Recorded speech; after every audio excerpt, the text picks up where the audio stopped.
This last session is Energy Efficiency Market Trends and Implications for India. And we will have a presentation by the International Energy Agency. Let me introduce to you our speakers, Ms. Cornelia Schenk, Energy Efficiency Policy Analyst with the International Energy Agency. Cornelia has more than 10 years of experience in renewable energy and energy efficiency projects in Sub-Saharan Africa, the Caribbean, and Southeast Asia. She's leading the E4 program in India and also focuses on energy efficiency finance and business models, as well as sustainable transport in emerging economies.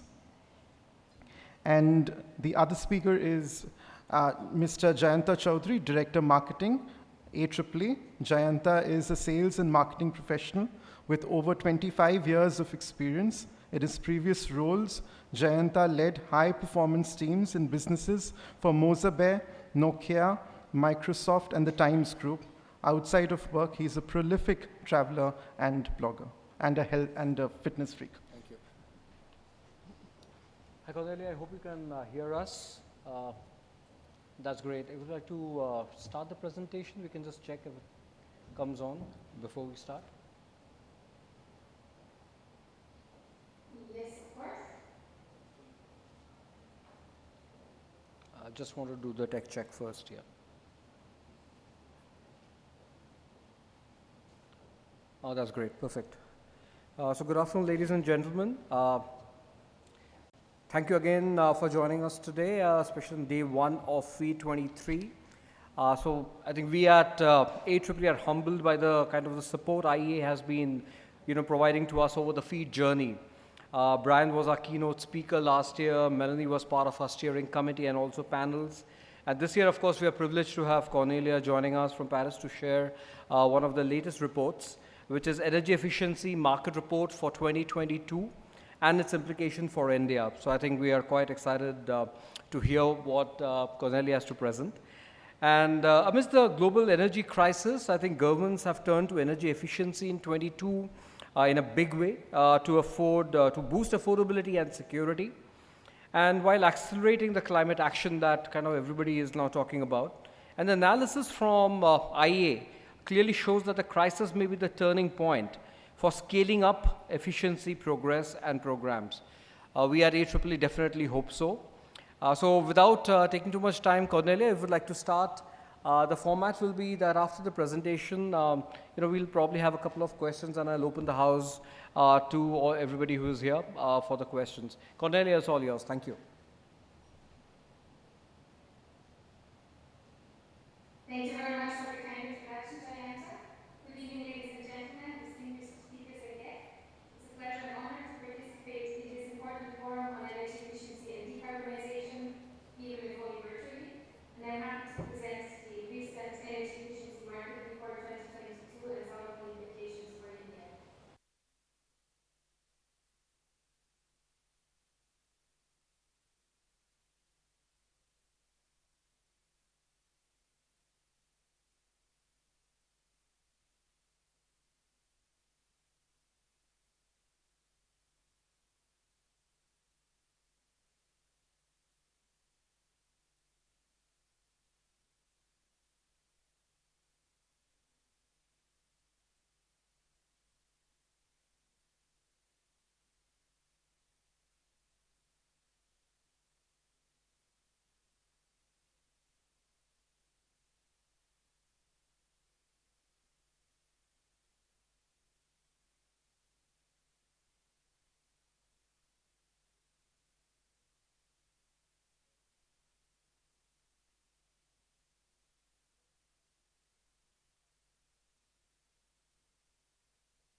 Thank you so much, Cornelia, for the fascinating insights. Inder, if I can just have the Zoom back. Yeah. Thank you so much, Cornelia, again. Fascinating insights and data as always, and a lot of positive messages there.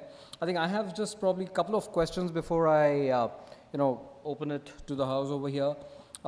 You did mention that many governments have turned to energy subsidies to buffer increase in energy bills. Do you really see this slowing down the energy efficiency progress going forward? Thank you very much for the question. At the moment, luckily, we did see big improvements in energy intensity. So there is progress on energy efficiency. However, while acting as a short-term relief, direct fossil fuel consumption subsidies that are applied broadly to all consumers are the least efficient interventions in the long run, because they lower market prices for energy services, thereby removing the incentives for energy efficiency improvements, and they can disproportionately benefit wealthier consumers that consume more energy. So during 2022, both the OECD and the IMF have recommended a phase down of broad-based energy subsidies and price controls, and to shift the balance towards more targeted support for vulnerable groups of society, and also towards structural energy efficiency measures. As I have shown in some of the examples that I mentioned during my presentations, you remember the efficient building examples or the long-run and efficient appliances programs. Energy efficiency measures are the first step of policy to reduce energy bills sustainably. So energy efficiency improvements are important in lowering the overall subsidy burden on public budgets because they reduce the energy consumption in the long run. What we need is more focused policies, for instance, on housing qualities, given that people living in the least efficient homes are also those ones that have more difficulties in paying for their energy bills. And those bills can be an order of magnitude higher than for those living in more efficient buildings. Thank you so much. One more question from me. I think on the second last slide that you showed, that the report raises the question about the turning point for energy efficiency. Where do you see opportunities for making recent progress continue in the longer run? As highlighted before on that slide, we do see major causes for optimism for energy efficiency, including the quadrupling of the global economy's rate of energy efficiency improvement compared to last year, etc. On the other hand, there's headwinds to further progress, which governments need to address. So at the moment, progress is often concentrated in advanced economies, and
Just a second, Cornelia. I think we just lost you for a sec. Yeah, you're back. Thank you.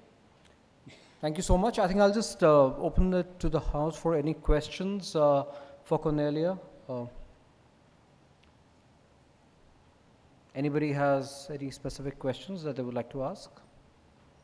Yeah, Ruth, if you can just take the mic to Dr. Bhaskar. Yeah, thanks.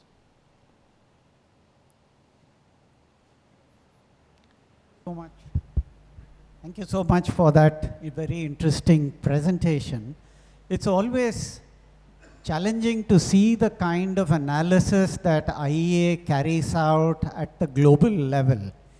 Is there any way that IEA can share some of the basic information that goes into such analysis in terms of countrywide data, progress, and so on? Because that's very, very relevant for all of us, particularly in India, because I believe you are perhaps accessing certain data that is not available to us. And it's interesting to understand how IEA gets hold of massive information across the globe from all these countries.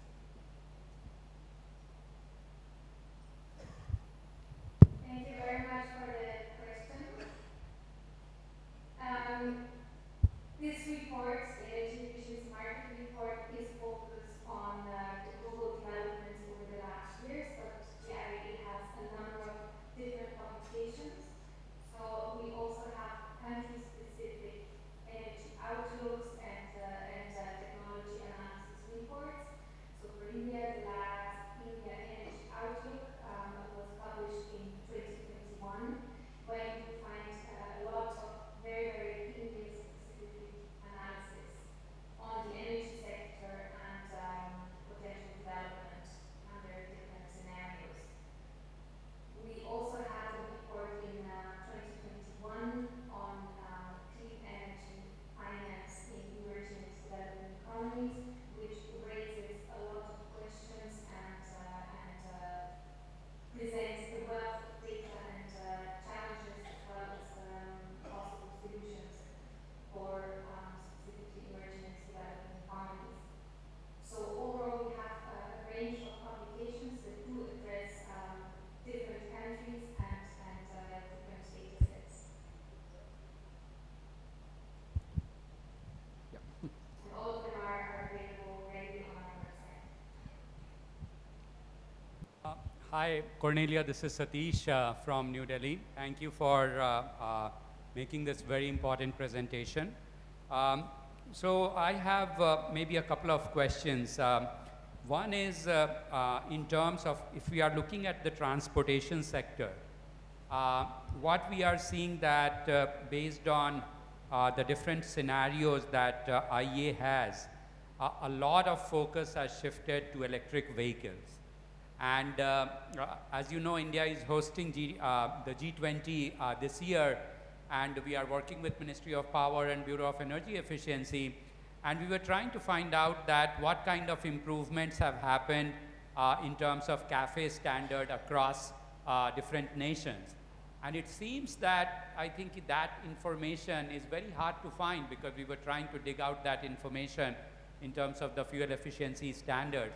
But it seems that everything is being overwhelmed by the battery electric vehicles and other things. So I don't know if IEA continues to track that, or there is a pivot towards, I think, e-mobility, and because that's the future. So that's one question, because probably it's still instructive to understand that what is the progress that is being made by CAFE standards, and even if the electric mobility or battery electric vehicles start to come and become mainstream. So that's one thing.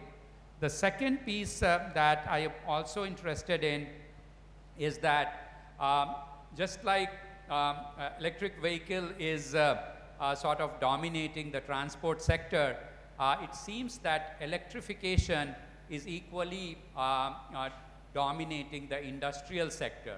So electrification and then green hydrogen and all of that. And if we have to find out that what are the top 3 or top 5 interventions that are happening in the industrial sector, so whether it's motor efficiency standard, whether it's pumping, that information, that granular information is also not available. And that information, we feel that countries are asking that, can you tell us like what are the top 3 or top 5 technical efficiency recommendations that countries are implementing that are most cost effective? And again, I think we struggled to actually find those kind of information. So this is just because I think we have been scouring a lot of like reports, and IEA is the first organization that we go to for these kind of reports. So just I think your take on it, and what kind of structure future versions of the World Energy Outlook, India Energy Outlook, or these energy efficiency market reports are going to take. Thank you very much. Thank you very much for very pertinent questions. I will first refer to the first question on electric mobility versus energy efficiency improvements in transport. Yes, we do track across countries both the technical efficiency improvements and also the electrification of vehicles.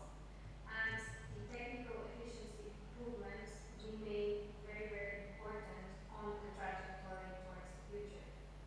So a recommendation for many economies would be the gradual tightening and continuous improvement of existing fuel economy standards as a very important measure, as also, depending on vehicle types, the rates of electrification of certain vehicle types will differ across economies. The rates of the vehicle electrification will differ.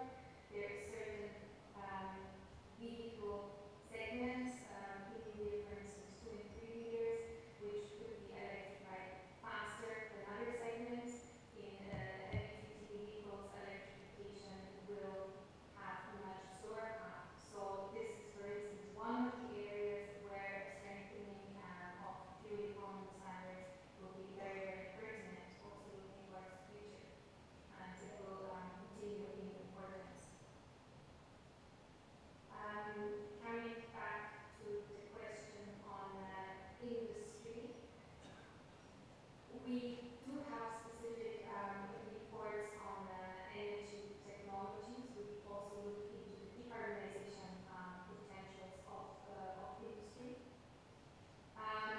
This was not really the focus of the energy efficiency market reports. Of course, also in industry, yes, there is a strong electrification potential, and I showed in my presentation the potential for rapid electrification. So that is an area where technologies are readily available and where you would switch particularly peak demand to electricity, for instance, by using industrial heat pumps and other technologies.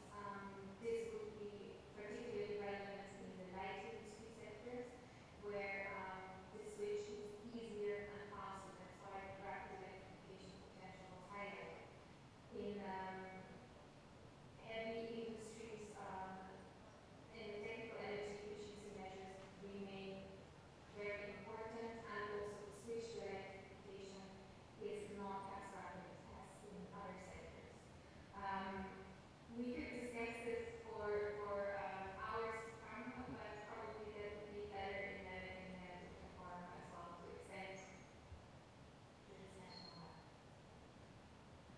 Thank you. Any other questions from the audience? Yes, one more, sorry. You can just share the mic, please. Yeah.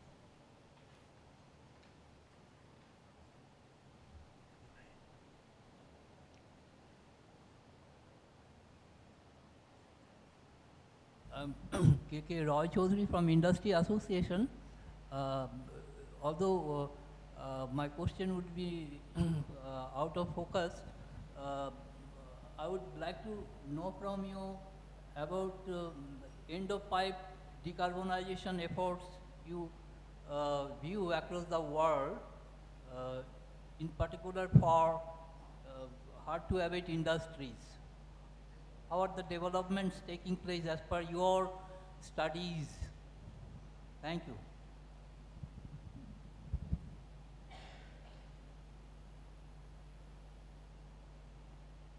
Cornelia, I hope you got the question. Yes, thank you very much. What will be the vision of the, yeah. I cannot really answer to that question on decarbonization of heavy industry comfortably at the moment, so I would be happy to send you some more information from our analysis. If you can forward your contact details, I would be happy to follow up with more information on the particular decarbonization office. Sure, I think we can get that details. We'll coordinate with you and probably forward that to the gentleman here. Thank you. I think that's it from our side here. I don't see any more questions. So thank you so much, Cornelia. Really appreciate your joining us. We do hope next time in person. You know, it would be absolutely a pleasure to have you, Melanie, and others in India. So look forward to seeing you here sometime soon. And thank you so much for joining us today. Thank you.